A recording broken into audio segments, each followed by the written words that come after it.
कहानी है एक हैंडसम रिच लड़के का जो अपनी लाइफ में पूरी तरह से फोकस है अपने काम के लिए। वह अपने काम के सिवा कुछ और नहीं चाहता है। वहीं दूसरी तरफ मिडिल क्लास की एक खूबसूरत बिंदास लड़की जिसके जीवन में बहुत सारी मुसीबतें हैं, फिर भी वह अपने मन के मुताबिक काम करती है। उसकी लाइफ मजे में कट रही थी, एंजॉय करते हुए।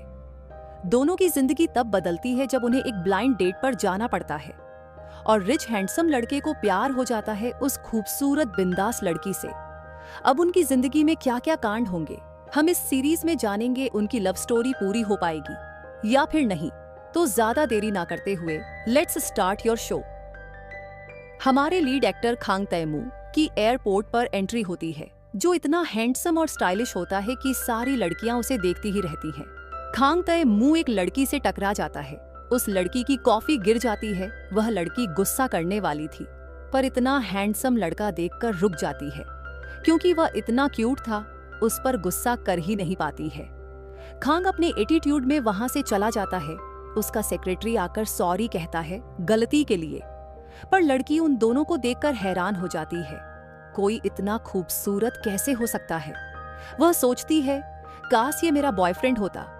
हमारे ड्रामा की जान शिनहारी एक बिंदास लड़की है, जो मन में आए वह करती है। शिनहारी गो फूड कंपनी में काम करती है।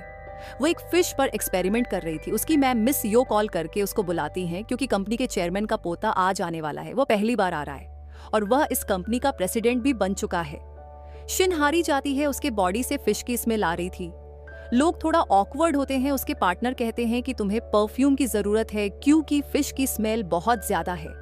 शहर के सबसे बड़े businessman, news reporter, office employee, सभी लोग इनवाइटेड थे इस कॉन्फ्रेंस के लिए। सभी वेट कर रहे थे खांग तैमू के आने का। कोई भी आज तक खांग तैमू को नहीं देखा था। सभी लड़कियां गॉसिप करती हैं कि क्या वह हैंडसम होगा, अगर होगा तो कितना होगा। तभी स्टेज पर एक हैंडसम लड़का आता है। सभी को लगता है कि यही है प्रेसिडेंट खांग। लोग कहते हैं कि वाकई में प्रेसिडेंट बहुत खूबसूरत है। वह अपने ग्रैंडपा पर नहीं गया है। सारी लड़कियों का दिल टूट जाता है जब उनको पता चलता है कि यह प्रेसिडेंट खांग नहीं है बल्कि उनका सेक्रेटरी है। वह सोचते हैं कि जब एक सेक्रेटरी इतना हैंडसम है तो प्रेसिडेंट खांग कितना हैंडसम होगा। खांग कॉन्फ्रेंस ना जाकर वह पोल ग्राउंड पर जाता है, जहां पर एक बेहतरीन शॉट मारता है जो सीधा गोल हो जाता है। वहां पर कंपनी का सबसे करप्ट और बेईमान इंसान रिश्वत ले रहा होता है। वह अपने फायदे के लिए कुछ भी कर सकता है, चाहे कंपनी का कितना भी नुकसान हो। खांग उसको वार्निंग देता है और कहता है मैं कल से कंपनी ज्वाइन करने वाला हूं, इसीलिए तुम मेरे साथ काम नहीं करोगे, और उसको जॉब से निकाल देता है। उसके बाद वह अपने ऑफिस आता है। वहां पर उसके दादाजी मिल जाते हैं। वो कहते हैं मुझको तुमसे बात करनी है। खांग तैमू कहता है आप घर चलिए, हम आकर वहीं बात करते हैं। दादाजी कहते हैं इसलिए तो मैं तुम्हारे पास आया हूं। क्या हो गया है आजकल के बच्चों को, उनको हर काम मजाक लगता है। तुम आज कॉन्फ्रेंस में क्यों नहीं आए? वे कहता है मैं आज बिजी था। दादाजी कहते हैं तुम आज ही तो आए हो, एक दिन का ब्रेक नहीं ले सकते हो? वो कहता है नहीं, मैंने आज तक जिस प्रोजेक्ट में काम किया है वह कभी भी फेल नहीं हुआ है। दादाजी कहते हैं इसलिए मैंने एक ऐसा प्रोजेक्ट चुना है जो केवल तुम ही कर सकते हो। खांग तैमू एक्साइटेड होकर पूछता है आखिर ऐसा कौन सा प्रोजेक्ट है? दादाजी कहते हैं शादी का। वह कहता है अभी मेरी एज ही क्या हुई है शादी करने की। दादाजी कहते हैं पर मेरी एज मरने की हो गई है, इसलिए मैं चाहता हूं अपने जीते जी अपने पोते की शादी देख लो। खांग तैमू कहता है मेरी जिंदगी में कोई भी नहीं है, वैसे भी ऐसे फालतू काम के लिए मेरे पास टाइम नहीं है। मैं अपनी लाइफ में काम में फोकस करना चाहता हूं। दादाजी कहते हैं इसीलिए तो मैंने टाइम बचाने के लिए पूरी प्रिपरेशन कर रखी है। मैंने एक लिस्ट बनाई है जिसमें सबसे बड़ी बिजनेसमैन की लड़कियां हैं। तुम उनसे मिलोगे और उनमें से किसी एक को फाइनल करोगे, उससे शादी होगी तुम्हारी। वो कहता है बिल्कुल भी नहीं, मैं आपकी इस बात को बिल्कुल नहीं मानने वाला हूँ। दादाजी कहते हैं कितना अच्छा होगा जब तुम काम कर कर घर आओगे, वहां तुमको बना बनाया खाना मिलेगा और एक प्यार करने वाली बीवी मिलेगी। सोचो कितना अच्छा रहेगा। खांग तैमू कहता है नहीं, मेरे पास अभी इन सब चीजों के लिए टाइम नहीं है। दादाजी कहते हैं आखिर इन बच्चों को हो क्या गया है, अपने पेरेंट्स की बात क्यों नहीं मानते हैं? इतना कहते ही उनको हार्ट अटैक आ जाता है। हॉस्पिटल जाने के बाद डॉक्टर कहते हैं इनकी अब एज हो गई है, इसीलिए इनकी सेहत का ख्याल रखना बहुत जरूरी है। और अब कोशिश कीजिएगा कि इनको कोई ज्यादा टेंशन ना हो। अभी तो ये माइनर हार्ट अटैक था, शायद अगली बार मेजर हार्ट अटैक आ सकता है। अपने दादाजी के लिए खंग तैमू मान जाता है ब्लाइंड डेट पर जाने के लिए। शिनहारी अपने ऑफिस का काम खत्म कर कर घर जाती है। उसके मॉम डैड का एक छोटा सा चिकन रेस्टोरेंट था।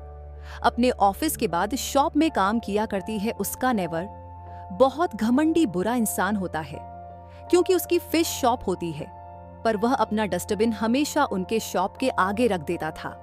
इसी के कारण उसका छोटा भाई उससे लड़ रहा होता है। लड़ने की आवाज सुनकर पूरी फैमिली बाहर जाती है, पर वह नेवर इतना घमंडी होता है, वह सुधरने का नाम ही नहीं लेता है। दोनों के लड़ाई के बीच शिनहारी नेवर को धक्का दे देती है। वह गिर जाता है और उसको चोट भी आती है। अगले दिन नेवर उसके ऊपर केस कर देता है और उसको पेनल्टी आती है। उसके पास इतने पैसे नहीं होते हैं कि वह पेनल्टी भर सके। वह उदास बैठी थी। तभी उसकी बेस्ट फ्रेंड योंग जो उसको लंच पर बुलाती है, वह एक बहुत बड़े बिजनेसमैन की लड़की होती है। वह दोनों एंजॉय कर रहे होते हैं। तभी योंग जो अपसेट हो जाती है, क्योंकि उसके डैड ने उससे बिना पूछे ब्लाइंड डेट रख दिया था और उसे जाना था। शिनहारी कहती है, तुम्हारे डैड तुम्हारी शादी करवा कर ही मानेंगे, तुम चाहे कितना भी उनको रोक लो। योंग जो कहती है, मैं कभी भी अरेंज मैरिज नहीं करूंगी, मैं तो चाहती हूँ कि मेरी लव मैरिज हो, मैं एक लड़के से टकराऊं, पहली नजर में प्यार हो जाए, तब मैं उससे शादी करूं। शिनहारी कहती है, तुम बहुत रोमांटिक हो, पर ऐसा केवल सपनों में ही होता है, रियलिटी में ऐसा कुछ भी नहीं होता है। युंगजो कहती है, प्लीज मेरी मदद कर दो, तुम मेरी जगह चली जाओ और डेट पर ऐसी हरकतें करो कि वह तुमको रिजेक्ट करके चला जाए। पहले तो शिनहारी मना करती है जाने से, पर उसकी दोस्त कहती है, मैं तुम्हें इसकी अच्छी कीमत दूंगी। शिनहारी मान जाती है, उसे पेनल्टी के पैसे भी देने थे। युंगजो उसको अपने घर ले जाती है और कहती है, तुम्हें जो पसंद है वे कपड़े पहन लो, क्योंकि तुम्हें अमीर दिखना है। वो पहली ड्रेस ट्राई करती है, ठीक नहीं लगता है। दूसरी ट्राई करती है, वो भी अच्छा नहीं होता है। तीसरी ट्राई करती है, वह ठीक ठाक होता है। ऐसे बहुत सी ड्रेस ट्राई करने के बाद उसे फाइनली एक ड्रेस पसंद आ जाता है और उसमें वह सुपर हॉट दिख रही थी, इतनी खूबसूरत दिख रही थी कि कोई भी उस पर फिदा हो जाए। खांग तैमू का सेक्रेटरी कहता है, आज शाम 7 बजे पहली ब्लाइंड डेट है, इसलिए आप रेडी हो जाइएगा और कोशिश कीजिएगा कि लिस्ट के टॉप 10 लड़कियों में से किसी एक को पसंद कर ले। खांग तैमू पूछता है, पर ऐसा क्यों? वह कहता है, क्योंकि उसके बाद के सभी ब्लाइंड डेट फॉरेन में है, आप नहीं चाहेंगे कि एक ब्लाइंड डेट के लिए आपको फॉरेन जाना पड़े। खांग तैमू अपने दिमाग में एक प्लान सोचता है और वह कहता है, ठीक है। शिनहारी रेस्टोरेंट आ जाती है, पर उसे नहीं पता होता है कि आज उसकी जिंदगी में क्या भूचाल आने वाला है। वहां पर खांग तैमू आ जाता है। शिनहारी देखती है कि ये इतना हैंडसम क्यों है, ये कितना हॉट है, ऐसे लड़के को कौन नहीं पाना चाहेगा। फिर सोचती है, अगर मैं शुरुआत से रूड रहूंगी तो शायद मैं उसे पसंद ना आऊं। इसलिए वह कहती है, मैंने देखा ही नहीं कि मैं किसके साथ डेट पर आई हूं। खांग तैमू अपने बारे में बताता है। शिनहारी के पैरों की जमीन तब खिसकती है जब उसे पता चलता है कि उसके सामने कंपनी का प्रेसिडेंट खांग तैमू है। वह डर जाती है और बहाना बनाकर वॉशरूम में जाती है। वह सोचती है, अगर मैं यहां से भाग जाऊं तो किसी को भी पता नहीं चलेगा, पर वैसा कर नहीं पाती है। शिनहारी उल्टी सीधी हरकतें करने लगती है, पर वह देखती है कि खांग तैमू उसमें इंटरेस्ट ही नहीं ले रहा है। वह कहती है, टाइम आ गया है थोड़ा लेवल बढ़ाने का। वो अपना जैकेट निकाल देती है। खांग उसकी ब्यूटी देखता है। शिनहारी कहती है, तुमसे चिंकी मिंकी नाराज है। वो पूछता है, कौन है ये? वो बताती है, लेफ्ट वाली चिंकी, राइट वाली मिंकी। मैंने इन पर 1 करोड़ पैसे खर्च किए हैं। खांग तैमू सरप्राइज हो जाता है, फिर मुस्कुराता है। शिनहारी सोचती है, कैसा आदमी है ये, मैं इतनी कोशिश कर रही हूं पर इसको मेरी कोई भी बात बुरी नहीं लग रही है। वे कहती है, टाइम आ गया है अपने प्लान बी का। कोई भी लड़का एक कैरेक्टरलेस लड़की से कभी भी शादी नहीं करेगा। शिनहारी कहती है, चलो ऊपर रूम में चलते हैं, हम जो चाहे वो कर सकते हैं। खांग तैमू कुछ टाइम के लिए सोच में पड़ जाता है। फिर वह देखता है कि वह कांप रही है। वह भी मजे लेने के लिए कहता है, हाँ बिल्कुल चलते हैं हम। शिनहारी पूरी तरह से फंस जाती है। वह सोचती है, ऊपर रूम में क्या क्या होगा मेरे साथ, कितना रोमांटिक होगा। फिर होश में आती है, कहती है, नहीं नहीं, बिल्कुल भी नहीं, मैं पैसों के लिए ऐसा काम बिल्कुल नहीं करूंगी। पर वह कितना हॉट है, कोई भी लड़की इस मौके को नहीं जाने देना चाहेगी। अगर इतने हैंडसम लड़के के साथ मजे करने का मौका मिले तो कैसे कोई मना कर सकता है। हारी कहती है, पर मैं नहीं। हारी वहां से भागने लगती है। सेक्रेटरी पूछता है खंग से कि मिस युंगसु कहाँ पर है। वो कहता है वो सामने जो भाग कर जा रही है। ग्रैंडपा खंग को कॉल कर कर पूछते हैं कि कैसी रही तुम्हारी पहली डेट, लड़की तुमको पसंद आई या फिर मैं दूसरी डेट की तैयारी करूं। खंग कहता है इसकी कोई जरूरत नहीं है, मैं आज जिससे मिला था उसी से शादी करूंगा। चासंग तुरंत कार को रोकता है। वह कहता है क्या आप सीरियसली शादी करने वाले हैं? आप तो उसे पहली बार ही मिल रहे हैं और आपने बताया कि डेट कुछ खास नहीं रही। खंग कहता है वो कोई आम लड़की नहीं है, वो मरीन ग्रुप के इकलौती वारिस है। अगर मैंने उसे शादी किया तो हमारे बिजनेस को प्रॉफिट होगा। युंगजो और हारी दोनों साथ में बैठे होते हैं। युंगजो माफी मांगती है। वह कहती है मुझे नहीं पता था कि तुम्हारी ब्लाइंड डेट तुम्हारे प्रेसिडेंट के साथ होगी। ये बताओ कैसी रही तुम्हारी डेट? वो कहती है मैंने अपना जलवा दिखा दिया, मैंने वह सब किया जिससे वह सपने में भी तुमसे शादी करने के लिए नहीं सोचेगा। युंगजो बहुत खुश होती है। वे दोनों पार्टी करके एंजॉय करने लगते हैं, एक साथ डांस करते हैं। तभी युंगजो के पापा का कॉल आता है। वह कहते हैं कांग्रेचुलेशन, तुम्हारी शादी कंफर्म हो गई। युंगजो के चेहरे पर 12 बज जाते हैं, सारा नशा उतर जाता है। वह हारी से पूछती है तुमने ऐसा क्या किया कि वह शादी करने के लिए मान गया है? वह मुझसे नहीं तुमसे शादी करना चाहता है क्योंकि तुम युंगजो बनकर गई थी। हारी सोच में पड़ती है कि ऐसा कैसे हो सकता है, मैंने तो अच्छी तरह से एक्टिंग की थी। हारी घर चली जाती है। युंगजो उसे परेशान करती है।